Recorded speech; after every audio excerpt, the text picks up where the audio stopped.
Shabbat Shalom and greetings to you all. I hope you all had a fantastic Father's Day and got to celebrate. And a great Juneteenth, the modern day 15th of Nisan. It's a day celebrated as one that marked the end of slavery in the United States. As the 15th of Nisan marked the end of slavery under Pharaoh and fear.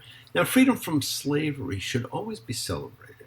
Whatever day you finally become free from the self-imposed fear and slavery that limits you, you should celebrate that too. Now, unfortunately, many still live in fear. And an item that affects all and worries all these days is inflation. And in North America, it's at the highest it's been in both countries for over 40 years. It worries many. But we've endured it before, we will again. We are survivors. This is going on as both nations get ready to celebrate their respective birthdays coming up in the next week or 10 days. But it's not all bad news as the celebration gets ready, because at least steps are being taken to fight the dreaded climate change. We've now outlawed plastic straws. Those lasting effects can take generations to overcome. Now, I haven't seen the statistics on how many turtles were affected, but even one is too many. We are to help heal the world, not to destroy it. I swam with those majestic creatures who were depicted in some cultures as carrying the world on their backs. And the amount of pollution from this awful menace of humanity is staggering. However, should people learn to clean up after themselves, it might help in how things change. Plastic was once the saving grace of the planet, and now it is its death knell. The wicked know no peace, and you just can't fake it. There's only one road leads to cavalry. It gets discouraging at times, but I know I'll make it by the saving grace that's over me. Now, the saving grace today can be the destroyer of tomorrow. Take it all with a grain of salt. Now, I want to send my deepest congratulations to Trumpet. No, not the silver ones we read about last week, but Trumpet, the first bloodhound to win the prestigious Westminster Dog Show. That's from that show where the term best in show comes from. And there have been some odd winners, and there's also been some classics. There goes one right now, like the German Shepherd or the Fox Terrier or the myriad of Spaniels. But you, all of you, you're the best in show.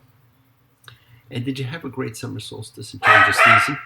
If you haven't done so, consider adding it to your repertoire of spiritual observations. At one time, the calendar was depicted as a circle representing the sun, with 4 dates represented by a cross. Those 4 dates were the solstices and equinoxes, holidays and spiritual events centered around them. In all cultures, and many still do, each represented something. From spring representing the beginning of the year to fall being the time when we examine ourselves, to winter when we begin to search for light during the darkest time of the year, to the summer when light is at its most abundant. So each of these dates stood for something. The summer solstice, when light is at its greatest, was the time of loss and abundance. And it's a very odd one because it has these two opposites. And it's both because we have the most light available to use to examine. And light gives us the ability to see the losses that we have incurred and to see the great abundances in life that we actually have.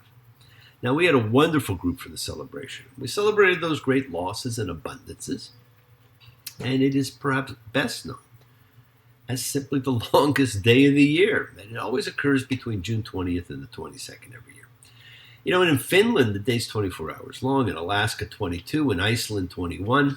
In London or Paris, 16 and a half. And here in Toronto, it's about 15 and a half hours. Now, throughout history, these solar dates were always seen as sacred dates. And they're clearly named in the Talmud. Tekufa Nisan, the spring equinox. Tekufa Tammuz, summer solstice. Tekufa Tishrei, the autumn equinox. Tekufa Tevet, the winter solstice. Tekufa means turn or cycle. We celebrate these power days with blessings for the turning, the changing of the seasons, and Kavanah, the prayerful intentions for crossing from one time to another. They're not new. These are based on extremely old traditions. So take the opportunity, fully engage your senses, light candles, drink the wine, taste the bread, smell the incense, feel the water cleanse you as you hear the sounds of the rhythm of the day. Take the moment to feel the music in your heart, in your soul. Blessed are you, Lord our God, who guides the world, who makes creation, whose wisdom changes the times and turns the seasons, as long as the days of the earth endure, planting and harvest, cold and heat, summer and winter. Day and night shall not cease. Blessed are you, divine presence, who blesses the years. And as each season brings its own intention for the seasonal transitions, Kavanaught, intentions, L'Tekufon, for the summer solstice, we take it from the book of Malachi, which means my messenger. Now, Malachi is actually the last of the books of the prophets. It's not read that much. And it serves as the transition book between the Old and the New Testaments. And this book is considered to be the words of God. A day is coming, burns like a furnace. I will shine upon you who revere the name of the Infinite, a son of righteousness, with healing in her wings. And as we strive for this healing, we come together as a like-minded group in the collective consciousness of seekers showing faith, any and all faith, love, any and all love, a true chavura, fellowship, expressing our nature of kindness, compassion, thoughts, feelings, hopes, dreams, and wishes that unites us all in this community house of spirit, Beth Ruach, sharing and bringing light, keeping fear at bay. And even though together, we're individual in our approach, each connecting his or her or their own way. So once again, please do go ahead and invite everybody you know, physically, digitally, psychically, emotionally, or spiritually, to gather and share from Psalm 133, the Hine Matov, come together, Hine Matov. Shevitavim Gam Hine Matov. Shevitavim Gam. How good, how pleasant it is for brothers and sisters together. Community. Community. Community. Together. And we support each other in this community.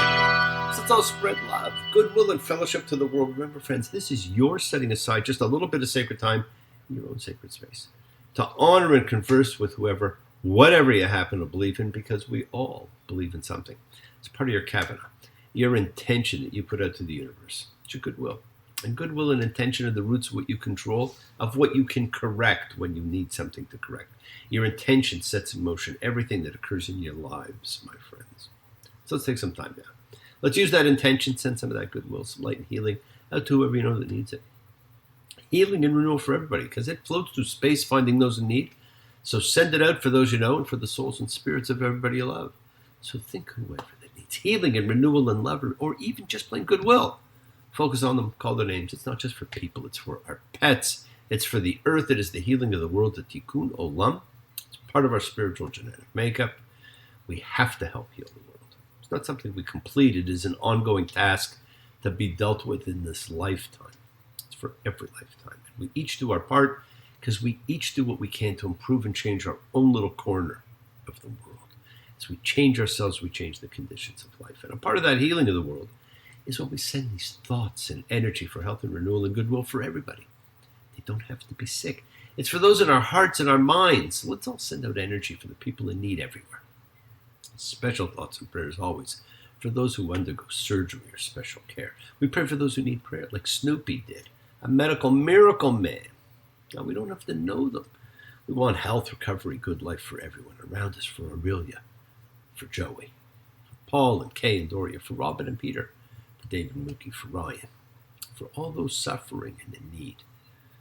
Let's not forget to include the familiars of our lives, all of our sacred animal friends everywhere, for everybody you know in need, for the whole world, for Tracy, for the bee. Friends, it is the kindness, healing wishes, goodwill, and love we all send out. It just circles the world finding those in need. So thank you, each of you, for all you do, for all you care, because the world is a world of spirit, and spirit, my friends, never dies. Me.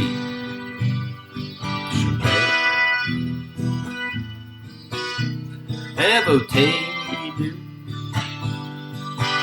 Makor Limotenu. May the source of strength the ones before us. Help us find the courage. Make our lives a blessing. The renewal of body. The renewal of spirit. Let us say, Amen. Mishperach, let us all have our spirits renewed. This is the great prayer for healing. As we call upon God to heal as He's healed before Mishperach, may He who blessed, because all healing is a blessing. Let's all send and receive healing and renewal energy in our efforts to love, to share, to care, to grow. Now, we're about to read a great story. One that's a perfect metaphor as we read Shelach, send. But it's always referred to with a great misnomer as the episode of the spies.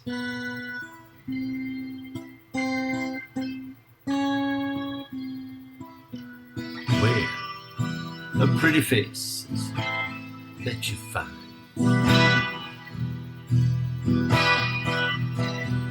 pretty face can hide an evil mind. Oh, be careful what you say, or you'll give yourself away. Odds are you won't live to see tomorrow. Secret agent man, secret agent man, they've given you a number, taken away your name. We all remember that classic now. Numbers 13:1, and the Lord spoke to Moses, saying, send men, let them scout the land of Canaan that I'm given to the children of Israel.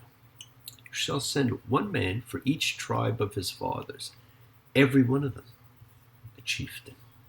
Now, this story is commonly referred to as the episode of the spies, but the men who Moses sends are the tribal leaders. They're not ordinary scouts. They're not spies. The function of their mission is not espionage, but observation. To bring back a description of the land that they're being given to the people. They are the leaders. And that's why their negativity when they return is so devastating. It's not just a disappointing bit of intelligence. It's an utter failure to lead and encourage. We expect far better of our leaders. We still do. Now we think of two groups. We think of James Bond, Simon Templar, Mata Hari, James West. Not Churchill, Roosevelt, Elizabeth Regina, Gandhi, Kennedy. The former were spies, and they hold a special place in our hearts. The latter, chieftains, heads of state, leaders that we either like or dislike, and have either shown greatness or patheticness. Look at, they were there. These people were in the promised land. They were the leaders of the people, but their fear, the great inheritance from Jacob, kept them from the realization of their dreams. Friends, don't let it stop you. Don't let fear hold you back. They scouted the land for the famous 40 days. That's so biblical. Numbers 13:27. They told him, meaning the grumblers and their naysayers, and they said, we came to the land where you sent us. And also, it's flowing with milk and honey. This is its fruit. And they bring back fruit. A grape stalk so big 2 men had to carry it. It's a true land of plenty, a land of milk and honey as they were promised. And they continue. Nonetheless, the people who live in the land are strong and the cities are fortified, very big. And also, we saw the offspring of the giants there.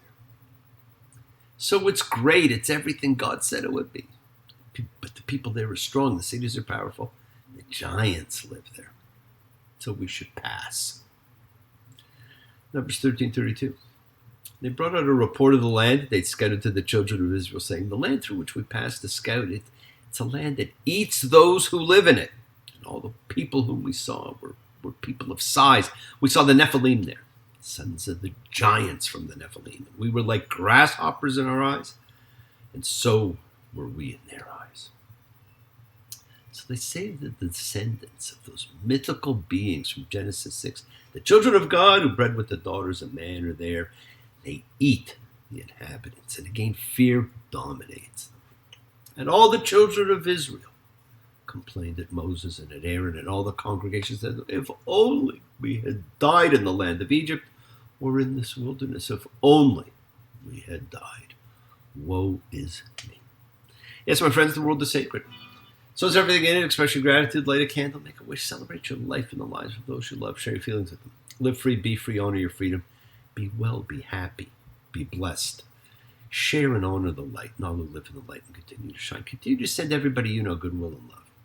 Pray for peace and freedom for everyone, and end to terror and hatred. Remember, we are a community. We learn together. We celebrate each other. We love each other. We share this ride together, men and women equally. So let's all send out love, not fear.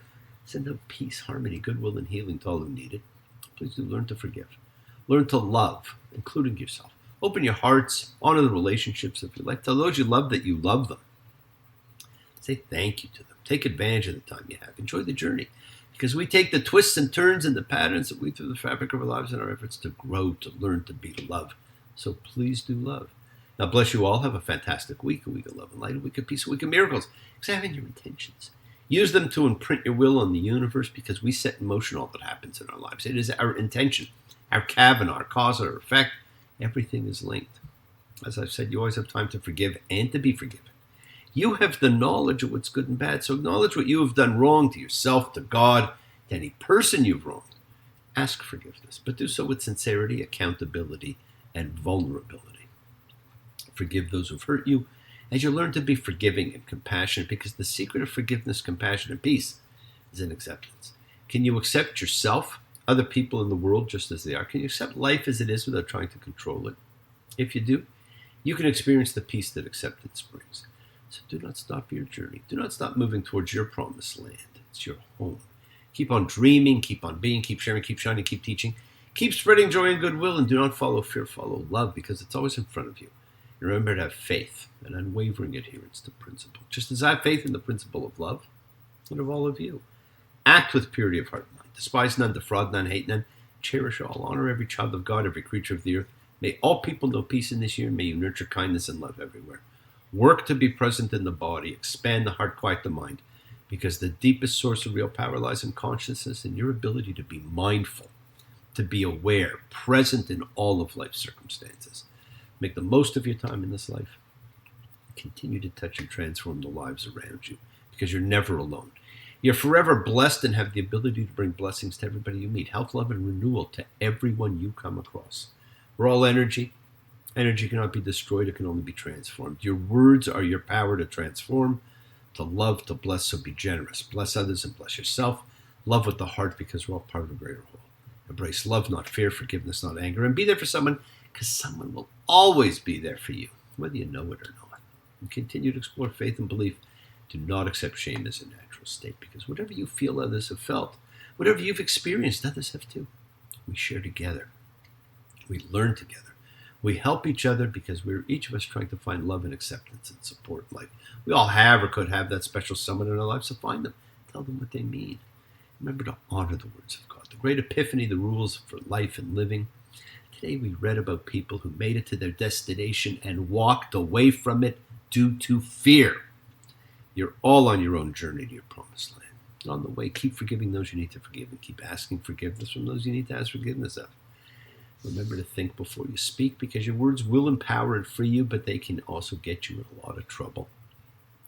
And don't be like the people who listen to the spies. They didn't know what they had until they lost it, and these were the great leaders. You don't know what you got until you lose it. You don't know what you got until you lose it. You don't know what you got until you lose it. Oh, baby, baby, baby, give it one more chance. Don't lose what you have, because you may not get it again. Well, thank you for joining me, my friends. Have a great week. Keep exercising forgiveness. Be thankful, be gracious, be kind, be loving. Believe in yourself and in love. Continue to spread a little goodwill to the world, and never forget, you are the miracle in someone else's life. Shabbat shalom and blessings to you all. Take care.